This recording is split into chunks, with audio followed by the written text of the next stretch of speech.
What did you think of Kevin Holland in his recent fight this past weekend? Kevin Holland is a character, man. He is a character for sure. Like, good striker too. What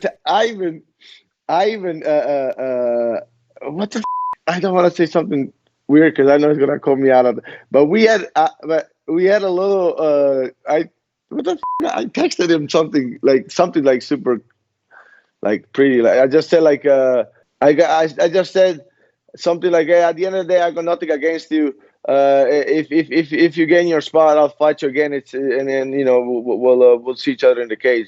And he says for sure something like that. To be honest, man, Kevin Holland, right? I got nothing. It's not that he got mad because I put him in the stroller at that time, right? And I'm not regretting that. At the end of the day, I'm not here to make friends. Yeah. But he got mad because of that. But reality, it's not that I had anything like particularly wrong with him. And but then we started having like little arguments, and man, like he's been active, and props to him, man. I think, I don't think he's such a technical high level fighter, but he pulls shit off, and you got to respect it in a sense. He's one thing about him is just super active. Like I don't think he even cuts more than 10 pounds, and he's just like in and out like every 2 weeks.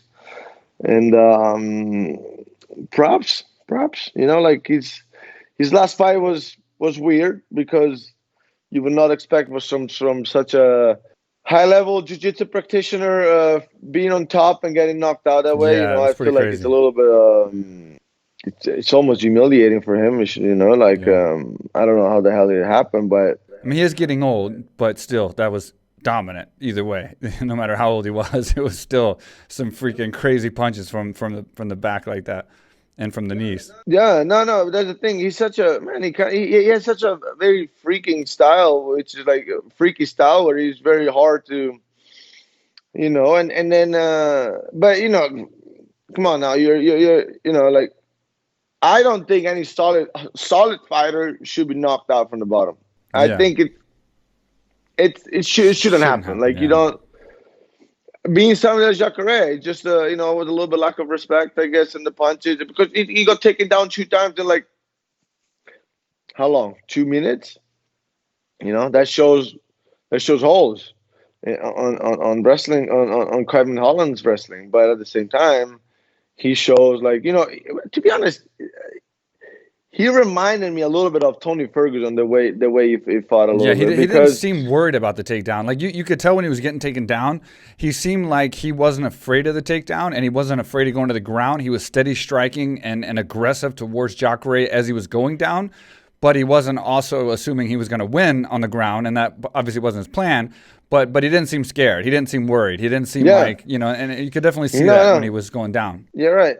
It's a very chaotic, freaky style. Like it's hard. You beat that with being very solid in every position, and without going into like unknown territory in a sense in the fight. And you got to respect him because he's making things happen somehow. Yeah. For sure. And he has such a skinny like body type that he whips these punches. They hurt. Like it's not. I give props to him. Yeah. And you can really see even when he hit pads, like his shoulders are really down and he's never tense. It's props, and he's active. Yeah. That being said, I don't think technically it belongs to the top, but sometimes it doesn't matter. You got some of these guys that are really unorthodox that just continue knocking people out like the old school guys. So sometimes it doesn't matter. But I definitely see a bright future with him for sure. But he's definitely on his way. But you guys obviously are farther ahead and got a lot of bigger fights to worry about. Yeah, but to be honest, man, like if he gains his spot, man, like I basically already called out anybody in the top 5. Like, like trust me, like I love fighting. I want to fight everybody. It's okay.